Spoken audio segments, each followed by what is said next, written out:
Bismillahirrahmanirrahim. Assalamualaikum warahmatullahi wabarakatuh.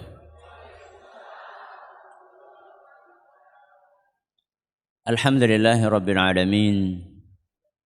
Wabihi nasta'inu ala umuri dunya waddin. Wa sallallahu ala nabiyyina wa sayyidina Muhammadin wa ala alihi wa sahbihi ajma'in. Amma ba'd. Kita panjatkan puja dan puji syukur kehadirat Allah Subhanahu wa taala. Pada kesempatan pagi yang berbahagia kali ini, kita masih kembali diberi kekuatan, kesehatan, hidayah serta taufik dari Allah Jalla wa Ala, sehingga kita bisa kembali dipertemukan di majelis ta'lim rutin setiap Jumat pagi di Masjid Agung Darussalam Purbalingga. Kita berharap semoga Allah Subhanahu wa taala berkenan untuk melimpahkan kepada kita semuanya ilmu yang bermanfaat, sehingga bisa kita amalkan sebagai bekal untuk menghadap kepada Allah Jalla wa Ala. Allahumma amin. Salawat dan salam semoga senantiasa tercurahkan kepada junjungan kita Nabi besar Muhammad sallallahu alaihi wasallam, kepada keluarganya, sahabatnya, dan umatnya yang setia mengikuti tuntunannya hingga akhir nanti. Para hadirin dan hadirat sekalian yang kami hormati, dan juga segenap pemirsa Utsman TV yang mudah-mudahan senantiasa dirahmati oleh Allah Azza wa Jalla. Pertama, izinkan kami untuk mengucapkan taqabbalallahu minna wa minkum. Semoga Allah menerima amal saleh kita semuanya. Berikutnya, jamaah yang kami hormati, siapapun yang hidup di dunia ini, pasti dia akan mengalami yang namanya ujian. Siapapun yang hidup di muka bumi ini pasti akan menghadapi yang namanya masalah. Tidak peduli apakah dia laki-laki atau perempuan. Tidak peduli apakah dia tua atau muda. Tidak peduli apakah dia pejabat atau rakyat biasa. Bahkan entah dia orang yang beriman atau tidak beriman, orang Islam atau bukan orang Islam, semuanya akan mendapatkan ujian.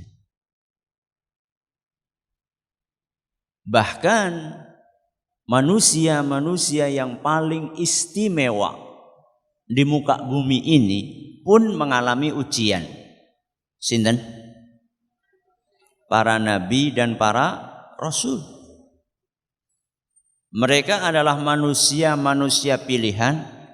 Mereka adalah kekasih-kekasih Allah. Mereka adalah orang-orang istimewa. Pun mereka diberi ujian. Terus apa yang membedakan antara orang yang beriman dengan yang tidak beriman ketika menghadapi ujian? Apa yang membedakan antara orang yang beriman dengan yang tidak beriman ketika menghadapi masalah? Perbedaannya adalah dalam cara mencari solusi. Dalam cara mencari apa? Solusi. Salah satu perbedaannya di situ. Kalau orang yang tidak beriman, ketika dia menghadapi masalah, ketika dia ditimpa ujian, maka solusinya adalah kepada makhluk. Kepada siapa? Makhluk. Kalau orang yang beriman mencari solusi kepada Khalik, bedanya napa? Khalik kali napa? Makhluk. Kalau khalik ya Allah. Kalau makhluk ya kita semua. Orang-orang yang kurang beriman ketika ada masalah mencari solusi di makhluk. Dan makhluk ini macam-macam. Ada makhluk hidup, ada makhluk mantan hidup. Kenapa? Mantan hidup. Ada makhluk benda mati. Jadi makhluk niku wonten 3. Yang pertama napa? Makhluk hidup. Yang kedua mantan makhluk hidup. Yang ketiga benda mati. Yang pertama makhluk hidup. Sinten? Saya dan jenengan, manusia. Termasuk makhluk hidup juga jin, setan. Itu juga makhluk hidup. Orang yang tidak beriman atau yang kurang beriman ketika dia menghadapi masalah, maka dia langsung mencari solusi kepada makhluk hidup. Ramane, biunge, tanggane, saudaranya yang ada punya jabatan di mana, rekan kerjanya yang lebih kaya. Lebih parah dari itu, datang ke tempat sing wingit, yang katanya di situ ada jin tomang. Ini orang yang tidak beriman atau kurang beriman. Ada masalah, cari solusinya kepada makhluk hidup. Belum apa-apa, belum minta sama Allah, langsung pikirannya kepada tanggaku sugih. Aku duwe relasi nang Jakarta, pejabat. Jerene nang wit wringin sing siki wis ora anak. Dian bekase si anak penunggune. Ini adalah jenis pertama. Makhluk hidup. Yang kedua, sinten? Mantan makhluk hidup. Siapa mantan makhluk hidup? Wong mati. Wong mati. Bagaimana maksudnya Ustaz? Ada masalah apa-apa, pikirnya langsung kudu mengkuburan. Kudu mengendi? Kuburan. Jaluk tulung mengsing wis mati. Wonten sing kados niku? Kathah. Bukan wonten, kathah. Ada masalah kuburan. Kuburannya siapa? Kuburannya siapa? Kuburannya siapa? Kalau perlu datangi semuanya kuburan itu. Ini yang kedua. Nah, sing paling parah niku sing nomor 3. Napa? Benda mati. Contohnya watu. Ada manusia diberi oleh Allah Subhanahu wa taala akal. Diberi oleh Allah Subhanahu wa taala iman. Diberi oleh Allah Subhanahu wa taala hati. Ada masalah kok larinya ke batu, ki kepriwe jane. Keris. Ya. Napa malih?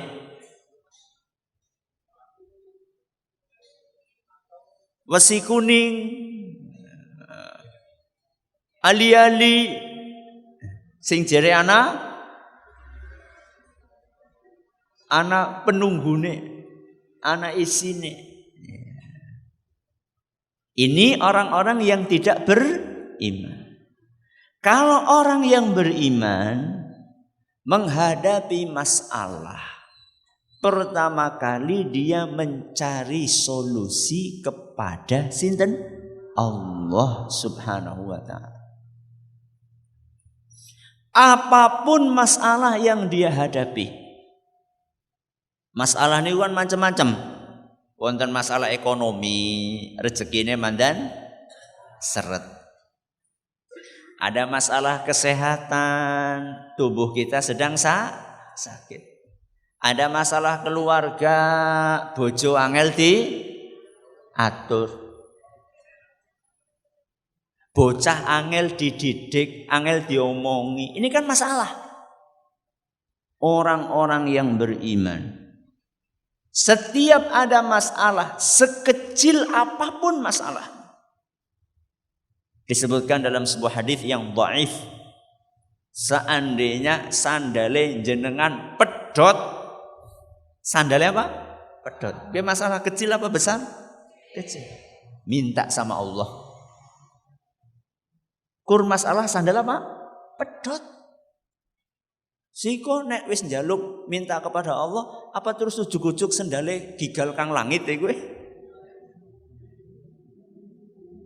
Mengenai bagaimana cara Allah memberi kepada kita, lewat mana, niku udu urusan niku lo kali jenengan.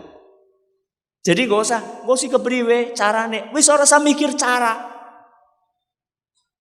Itu terserah siapa? Allah. Oke, berarti ora perlu ikhtiar, Ustaz. Perlu. Berarti nek aku ora duwe duit, ya Allah, saya minta duit, ya Allah, saya minta. Nang masjid terus ora kerja, ya tetap kerja. Tetap kerja. Tapi ketergantungan orang yang beriman itu kepada Allah. Ketika sakit, Ustaz, berarti enggak perlu berobat, ya tetap berobat. Akan tetapi ketergantungan hatinya itu bukan kepada obat. Ketergantungan hatinya bukan kepada dokter. Tapi ketergantungan hatinya tetap kepada sinten?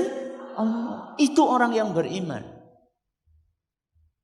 Tadi saya sudah sampaikan di awal, bahwa para nabi, para rasul, mereka juga diuji sama Allah. Bahkan ujiannya lebih berat daripada ujian yang kita hadapi. Inna asyaddan nasi bala'an al-anbiya. Sesungguhnya orang yang paling berat ujiannya adalah para nabi. Mari kita lihat satu persatu. Saya kasih contoh di sini ada 3 nabi. Yang pertama Nabi sinten? Yunus, yang kedua Nabi Musa, yang ketiga Nabi Ibrahim. Mari kita lihat contoh ujian masing-masing nabi ini dan bagaimana mereka mencari solusi. Yang pertama, Nabi sinten? Yunus. Apa masalah besar yang pernah dialami Nabi Yunus? Dimakan ikan paus. Si kepriwe ceritanya bisa dimakan ikan paus. Ceritanya kan beliau naik kapal. Naik nopo? Kapal. Ternyata kapal itu keberatan muatan. Semua barang-barang sudah dilemparkan ke laut supaya kapalnya tidak keberatan muatan. Ternyata masih tetap keberatan muatan, maka harus ada satu yang dikorbankan, manusia. Barangnya sudah habis. Tinggal ada satu manusia, kalau satu manusia ini dilemparkan ke laut, maka kapal itu akan berjalan dengan baik, selamat semuanya. Daripada satu mati kan mendingan ngorbanakan siji. Loh, tapi kan siapa sing gelem? Akhirnya diundi. Begitu diundi yang keluar namanya ternyata Nabi Yunus. Ya orang-orang kan jadi nggak enak. Masa Nabi dilemparkan ke laut? Kocok maning. Keluar Nabi Yunus lagi. Kocok lagi. Keluar Nabi Yunus lagi. Ya wis lah. Nabi Yunus nyemplung kemana? Laut. Dan begitu nyemplung ke laut langsung ada ikan paus bluf, dimakan. Kalau kita sekarang dimakan ikan paus berarti wis tamat, ya, the end, ya. Ceritanya wis rampung. Tapi Nabi Yunus alaihissalam ketika dimakan ikan paus, di dalam perutnya ikan paus, dia masih bisa berdoa kepada Allah. Ceritanya Allah sebutkan dalam surat Al-Anbiya ayat 87. Surat apa? Al-Anbiya ayat 87. Fanada fidz zulumati. Nabi Yunus berdoa di dalam kegelapan yang sangat gelap. Zulumat itu adalah kata jamak peteng dedet. Bukan hanya peteng, tapi peteng dedet. Kenapa peteng dedet? Satu, berada di dalam perut. Anak lampunya apa ora? Ya ora mungkin. Dua, ikan itu berada di dasar lautan. Tambah peteng apa ora? Tiga, seingat saya itu malam hari. Coba bayangkan. Di dalam perut, di dasar laut, di malam hari. Maka di sini Allah menggunakan kata fidzulumati, di dalam kegelapan yang sangat gelap. Bayangkan, di dalam kegelapan yang sangat gelap, siapa yang dipanggil oleh Nabi Yunus? Lihat baik-baik. Allah ilaha illa anta. Tidak ada yang berhak disembah kecuali Engkau. Siapa Engkau? Allah. Coba jenengan nek mati lampu kemutan sapa? Kemutan lilin.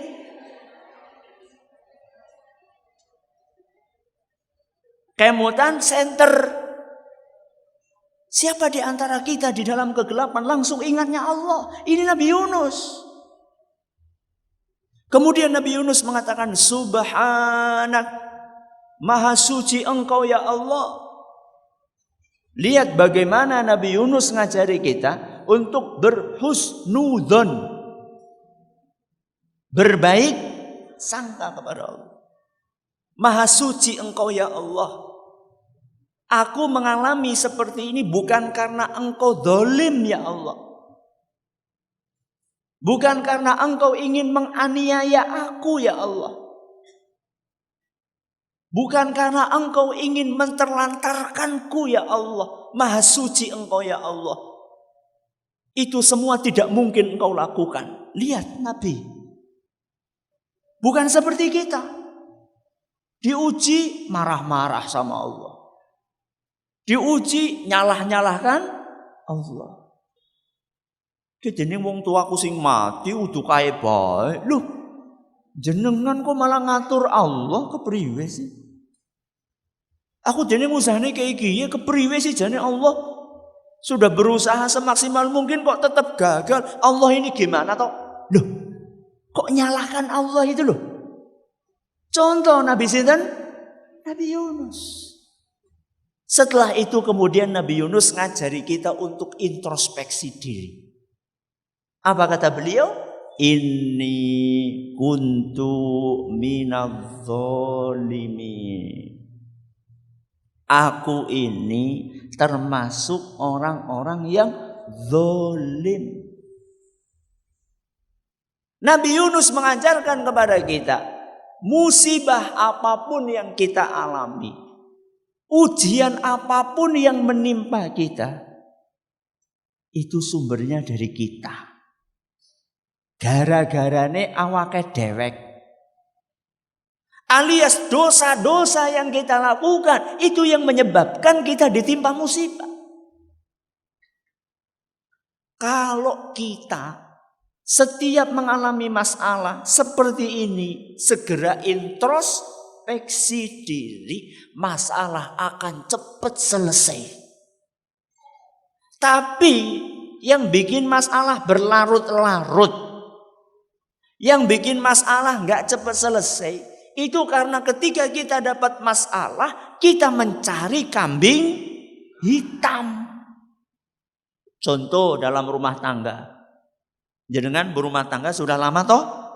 Sudah lama. Pernah nggak ada masalah sama istri, sama suami?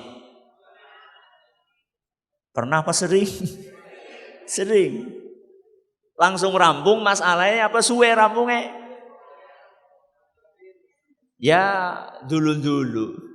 Kadang cepet rampung, kadang suwe. Yang bikin lama itu kadang-kadang kita sendiri. Istri kita melakukan salah. Melakukan sebuah kesalahan. Kemudian kita sudah salah, kita salah-salahkan. Bok aku ngomong kayak gue, kudune mau kayak gue. Loh, mama saya jadi kayak gue. Apa jenengan ora tahu salah? Dia tahu, ge, wingi mau kayak gue. Loh, kok jenengan jadi golek salah? Loh, kok mau tahu salah? Setahun sing wingi. Kok bojone maneh? 10 tahun mau tahu kayak gue. Gak akan selesai. Kalau ada masalah, langsung, aduh, sepurane ya, kayaknya nyongsing salah. Misalnya nih, istri melakukan kesalahan, suami langsung mengatakan, Dek, aku sing salah. Oh, ya orang kayak gue mas, nyongsing salah, ya wis lah pada jaluk ngapura, rampung. Gino mboten? Orang nanti 5 menit rampung. Karena masing-masing introspeksi. Inni kuntu minadh dhalimin. Ini Nabi sinten? Yunus. Maka begitu Nabi Yunus menghadapi masalah tersebut dan beliau langsung membaca La ilaha illa anta subhanaka inni kuntu minadh dhalimin. Begitu beliau membaca doa ini, langsung dikeluarkan oleh Allah dari perutnya ikan paus dalam keadaan selamat, tidak kurang suatu apapun. Makanya doa ini, doanya Nabi Yunus ini dianjurkan untuk dibaca oleh orang-orang yang menghadapi masalah berat. Jadi jenengan punya masalah apa? Berat, baca ini. Napa? La ilaha illa anta subhanaka inni kuntu minadh dhalimin. Dibaca sambil diresapi artinya. Jadi orang ini kuntu minadh dhalimin, kok sing salah itu nyong. Nembe ngomong ini kuntu minadh dhalimin wis nyalah-nyalahaken wong. Ini kisahnya Nabi sinten? Yunus. Yang kedua, Nabi Musa. Nabi Musa ini menghadapi ujian berat. Yaitu dikejar-kejar sama siapa? Firaun. Padahal Nabi Musa pengikutnya sedikit, senjatanya nggak lengkap, sedangkan Firaun bala tentaranya banyak, senjatanya lengkap. Dioyok-oyok. Ketika mereka semakin dekat, Firaun sudah hampir ketangkep, kok Nabi Musa terjebak laut. Nengarepe napa? Laut. Belok kanan, laut. Belok kiri, laut. Mundur, kok laut. Mundur, Firaun. Kepriwe jajal?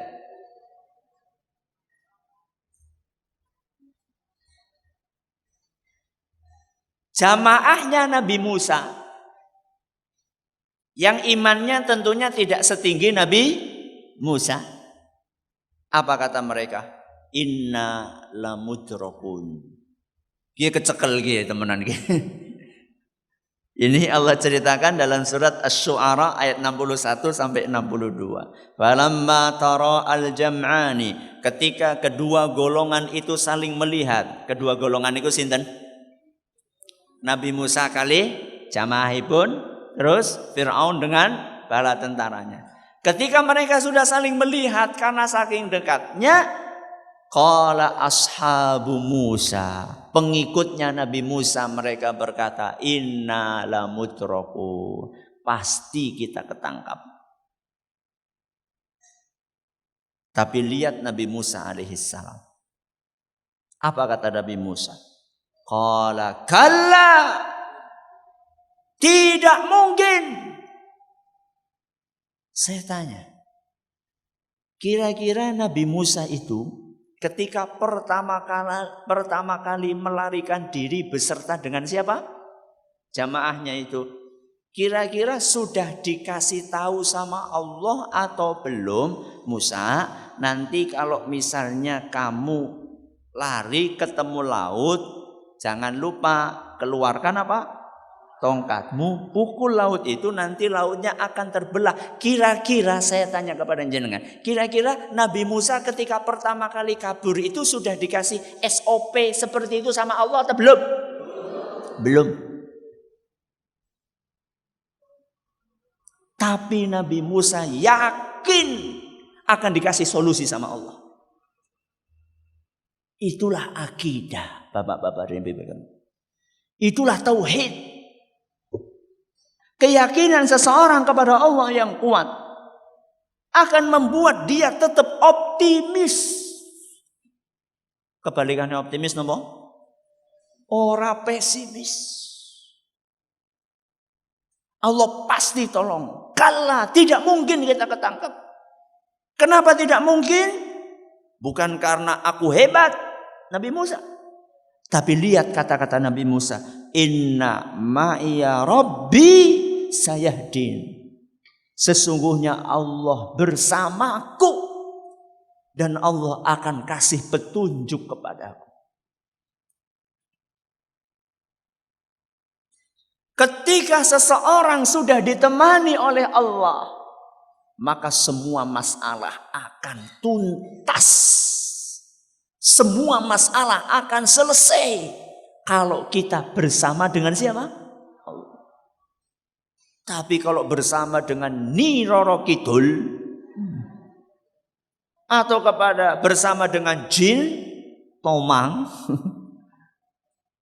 ora rampung masalahnya, malah masalahnya tambah ruwet. Minta sama Allah Subhanahu wa ta'ala. Maka betul kan, setelah Nabi Musa mengatakan seperti itu dengan penuh keyakinan tanpa ada SOP sebelumnya, Nabi Musa tahu-tahu setelah itu baru diperintahkan sama Allah supaya memukulkan apa? Tongkat. Dan ketika Nabi Musa disuruh seperti itu sama Allah, apa Nabi Musa komplain? Nabi Musa komplain apa mboten? Mboten. Nabi Musa enggak protes. Saya tanya, secara logika, secara apa? Logika. Laut digebuk karo tongkat. Bisa apa? Coba sekarang jenengan nggih, anak kali, anak apa? Kali. Iki kepriye ya, jenengan gebuk kowe kaline. Blung. Pripun? Nyiret. Enggak ada, Mas. Itulah keyakinan tawakal yang tinggi kepada Allah. Kita ini kadang-kadang disuruh ninggalkan sesuatu yang haram. Riba lah katakanlah. Ini enggak boleh, ini riba haram. Lah engko kepriwe anakku lagi sekolah. Omah kurung jadi apa maning? Cicilan kurung rampung. Subhanallah. Allah sudah berfirman, wa dharu ma baqiya minar riba. Tinggalkan riba. Selesai. Ini yang menyebabkan kita tidak segera meninggalkan ini karena tawakal kita kepada Allah masih tipis. Contoh Nabi sinten? Nabi Musa. Pukulkan tongkatmu, maka langsung terbelah. Dan itu kan di luar perkiraan. Begitu masuk sampai di tengah, ternyata Fir'aun ikut masuk. Ya jamaahnya kan bilang, ya kepriwe iki kok ya gudul ngana, wis ora usah mikir. Ya. Pokoknya nanti kamu sudah sampai sana, Allah akan mengatur. Akhirnya sudah keluar semuanya. Fir'aun lagi di tengah-tengah dengan bala tentaranya. Allah napa? Tutup kembali lautnya sehingga mereka semuanya tenggelam. Happy ending. Kenapa? Karena tawakal kepada Allah. Sinten iki? Nabi Musa. Tinggal Nabi Ibrahim. Ada yang salah di situ nun sewu niku. Nabi Ibrahim alaihissalam bagaimana bisa selamat dari makar Raja Namrud manakala dibakar di api? Kok neraka? Itu dihapus, nggih? Nggih. Kata-kata neraka niku dihapus, keliru niku. Dibakar di api. Ya, karena ini kejadian di dunia, bukan di akhirat.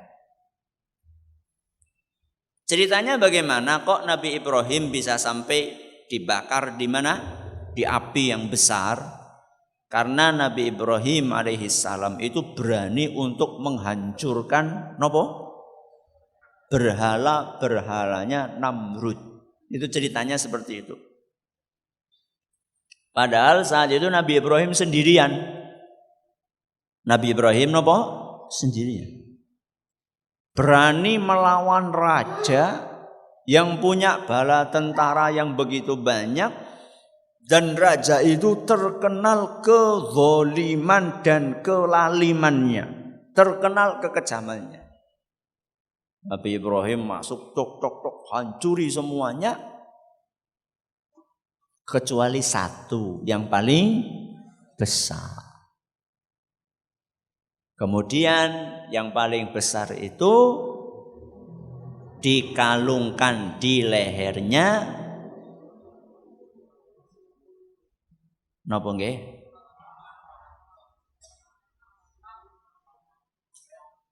Napa sing palu gede napa namine?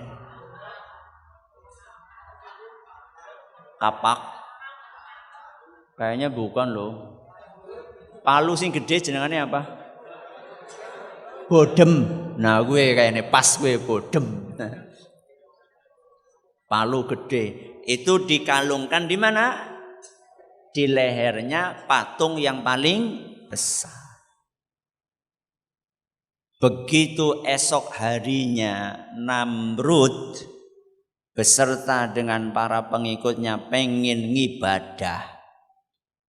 Ternyata masuk ke ruang ibadah, wah, sudah hancur berantakan. Ini siapa yang melakukannya? Maka tidak ada satupun manusia yang tertuduh berani melakukan kecuali Nabi Ibrahim alaihissalam. Karena Nabi Ibrahim sudah punya track record ngajari manusia, umat masyarakat supaya tidak menyembah berhala. Sapa maning nek utuh Ibrahim. Akhirnya betul dipanggil. Ditanya, Ibrahim, kamu ya yang menghancurkan patung-patung ini? Maka Nabi Ibrahim tidak menjawab iya atau tidak, tapi Nabi Ibrahim menyuruh Namrud untuk tanya kepada patung yang masih utuh. Lagi saksi matane. Apa? Saksi matane. Takon bae kowe. Kalau patung itu bisa ngomong, dia celakep. Namrud gak bisa ngomong, pengikutnya gak bisa ngomong. Bagaimana kami tanya yang sesuatu yang tidak bisa ngomong? Dijauh sama Musa, lawang gak bisa ngomong kok disembah. Tapi karena mereka sudah emosi, akal sehatnya tidak dimainkan. Itu bahayanya kalau orang sudah Orang mikir. Padahal kalau mau mikir sedikit, iya ya, masa seperti ini disembah? Ya wis lah, bubar bae, rosah nyembah patung. Itu kan seharusnya seperti itu kan. Tapi karena mereka sudah terlanjur emosi, akhirnya pakai kekuasaan, akhirnya pakai kekerasan. Otake ora bisa dinggo nganggone otot. Maka dikumpulkanlah kayu bakar sebanyak-banyaknya untuk membakar sinten? Nabi Ibrahim. Dan semua rakyat dikumpulkan. Pengin Namrud ini ngasih pelajaran kepada seluruh rakyatnya, aja macam-macam, nek macam-macam kayak gie. Akibatnya setelah disiapkan api tersebut dan gede sekali, gak ada yang berani dekat karena saking besarnya panas. Maka untuk memasukkan Ibrahim ke Nabi Ibrahim alaihissalam ke api unggun ini harus menggunakan ketapel raksasa. Ketapel apa? Raksasa. Dimasukkan ke situ kemudian dilemparkan. Saat itu Nabi Ibrahim didatangi oleh malaikat Jibril. Dalam tafsir At-Tabari diceritakan malaikat Jibril menawarkan bantuan. Wahai Ibrahim, apa engkau perlu bantuan? Lihat jawabannya Nabi Ibrahim. Amma ilaika fala. Kalau yang kamu maksudkan bantuan darimu, niku sinten? Malaikat Jibril, fala, maka tidak. Subhanallah. Dalam kondisi yang kepepet seperti itu, Nabi Ibrahim masih tetap menggantungkan nasibnya bukan kepada makhluk. Padahal yang nawari sinten? Malaikat Jibril. Kira-kira kalau dibantu malaikat Jibril rampung apa ora? Dia rampung. Wong malaikat Jibril itu punya 600 sayap. 600 sayap. Satu sayap niku dawane sekang timur sampai barat. Dari tempat terbitnya matahari sampai tenggelamnya matahari. Kuwi dawane satu. Padahal punya berapa? 600. Kira-kira kalau malaikat Jibril pakai satu sayap saja, untuk nampol ya Namrud beserta dengan api unggunnya, kira-kira rampung apa ora? Rampung. Tapi Nabi Ibrahim karena beliau punya rasa tawakal yang tinggi kepada Allah, dalam kondisi segenting itu pun tidak tergantung kepada makhluk. Karena sebesar apapun malaikat Jibril, tetap malaikat Jibril itu adalah makhluk. Amma ilaika fala. Kalau yang kamu maksud minta bantuan kepadamu wahai Jibril, tidak. Cukup bagiku Allah subhanahu wa ta'ala. Maka diganjar lunas oleh Allah subhanahu wa ta'ala. Allah berfirman, ya naru kuni bardan wasalaman ala Ibrahim. Di dalam surat Al-Anbiya ayat 69. Allah langsung berfirman kepada api yang sedang menyala-nyala tersebut. Hei api, kuni bardan, jadilah engkau dingin. Siapa yang nyuruh? Allah. Manut napa mboten? Ya manut. Yang menciptakan adalah Allah. Yang membuat api panas adalah Allah. Maka begitu Allah berkata kepada api, kamu jadi dingin, langsung dingin. Sehingga Nabi Ibrahim ketika dilemparkan masuk ke api, dingin. Jangankan tubuhnya, jangankan bajunya, rambutnya satu helai pun nggak ada yang kebakar. Karena dingin api.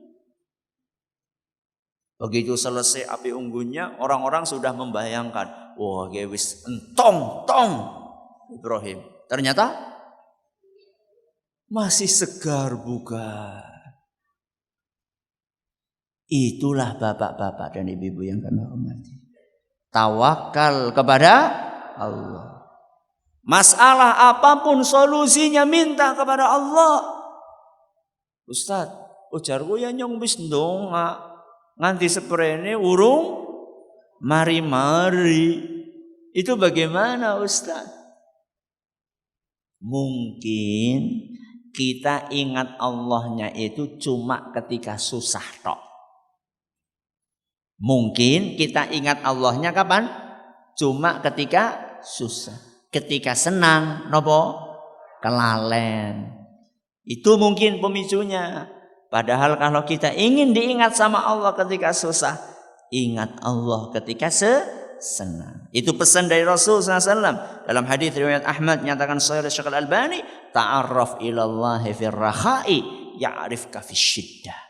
Ingatlah Allah ketika engkau sedang senang. Niscaya Allah akan mengingatmu ketika engkau sedang susah. Contohnya pripun? Nek lagi sehat, ingat Allah. Maksudnya awake sehat, go ngibadah. Ketika rizkinya sedang lancar, ingat Allah, nopo? Sedekah. Ya. Nanti ketika kita sedang susah, kita akan diingat oleh siapa? Allah Subhanahu wa ta'ala. Masih ada 3 menit. Monggo kalau ada yang mau bertanya silahkan.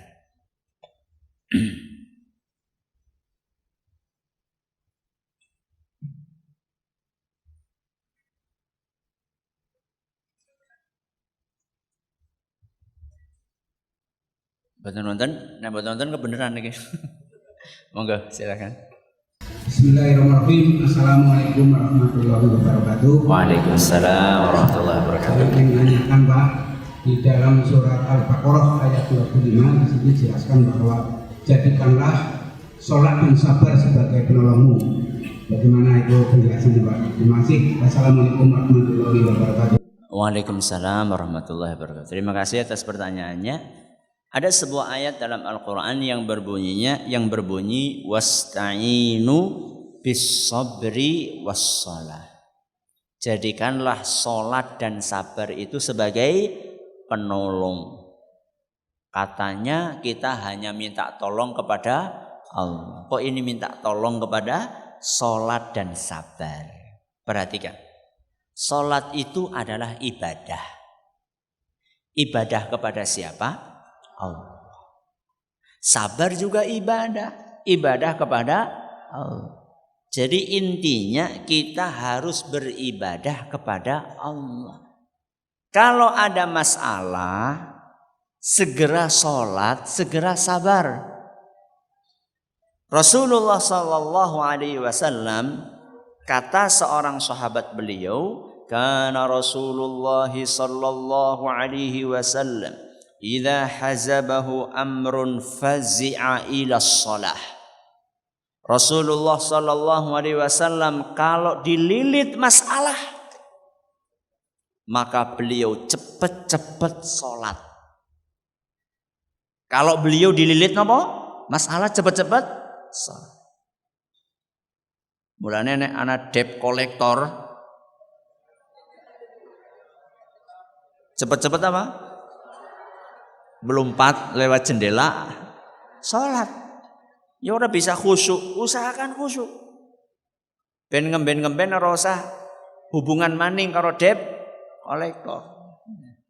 Minta sama Allah, minta petunjuk kepada Allah, minta bantuan kepada Allah.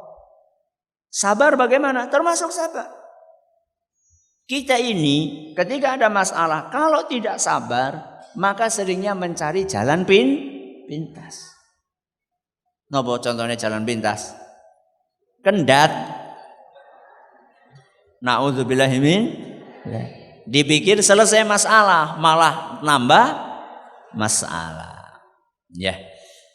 Oh ya, ini ada jamaah yang mohon didoakan habis operasi, namanya Ibu Nur Damayasih. Ya, di Kalimantan Wetan, kita doakan mudah-mudahan beliau lekas sembuh total insya Allah. Bismillahirrahmanirrahim. Alhamdulillahirabbil alamin. Allahumma salli ala Muhammad wa ala ali Muhammad kama sallaita ala Ibrahim wa ala ali Ibrahim innaka Hamidum Majid. Allahumma barik ala Muhammad wa ala ali Muhammad kama barakta ala Ibrahim wa ala ali Ibrahim innaka Hamidum Majid. Allahumma rabban nas mudhibal ba's ishfi Ibu Nur Damayasih anta syafi la shifaa illa shifaa'uk shifaa'an la yughadiru saqama. Allahumma rabban nas mudhibal ba's ishfiha anta syafi la shifaa illa shifaa'uk shifaa'an la yughadiru saqama. Allahumma rabban nas mudhibal ba's ishfiha anta syafi la shifaa illa shifaa'uk shifaa'an la yughadiru saqama. Wa akhiru da'wana anil hamdulillahi rabbil alamin. Terima kasih atas perhatiannya. Mohon atas segala kurangnya. Kita tutup dengan membaca Subhanakallahumma wa bihamdika asyhadu an la ilaha illa anta astaghfiruka wa atubu ilaik. Wassalamualaikum warahmatullahi wabarakatuh.